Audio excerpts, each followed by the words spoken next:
are the people that when I originally met with Nick and Stacey at the school, I took some measurements, took some photographs, and then came back to the office and I drew some hand-drawn designs of how Stacey and I had talked about the play area could look.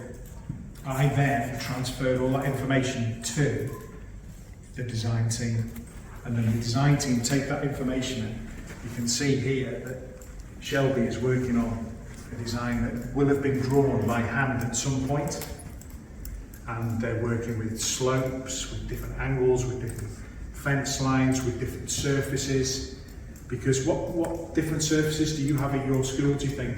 Tarmac. Tarmac, very good.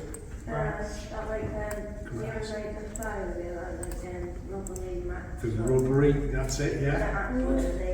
Wood, yeah, absolutely. Because fences are made out of wood and bricks, walls are made out of bricks, aren't they? You have to consider all of those different things from a space perspective. So what space have we got available to use for a design?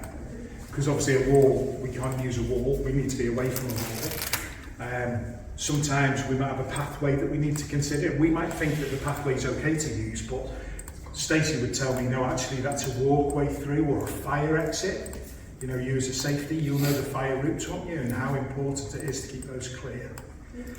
So then we go away with all these different thoughts and ideas, and then the design team make you look really, really fabulous.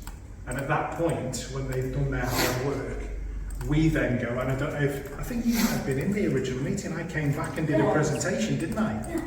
And I came back with big poster-sized drawings and put them on the table. And then we can tweak and change things if we need to.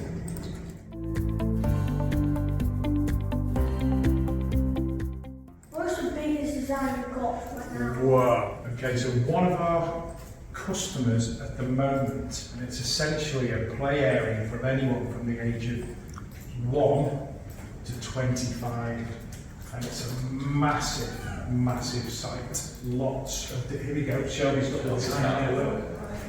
Look at that. That's a huge development. I'm probably having a look online about this. Any questions about that? May I ask a question? Yes. I was just curious, what designs of the is used? Okay, so it's a product called Rhinoceros. Or Rhino.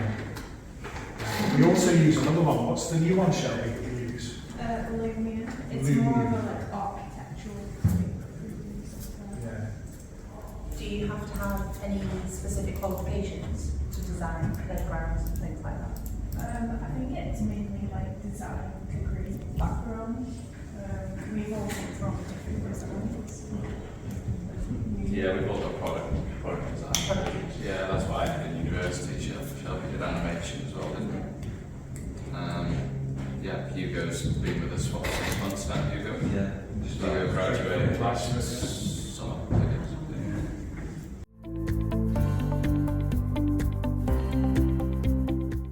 And this is a prototype, but somebody wanted a play board to be in a play area that when you touch, you get different sensory sensations with your fingers. So there's some artificial grass, there's some like spiky soft rubber, then there's some round balled rubber, then there's some hard rubber, then different things. So it's different textures as you go along, and we've called it the sensory snake. But also it was asked for us from a special educational needs school that have some elements of blindness. So they wanted some braille building into it as well. So those people that don't have the best sight, that's it, exactly that. So the people that don't have the best sight can actually still enjoy that sensory sensation with a play product.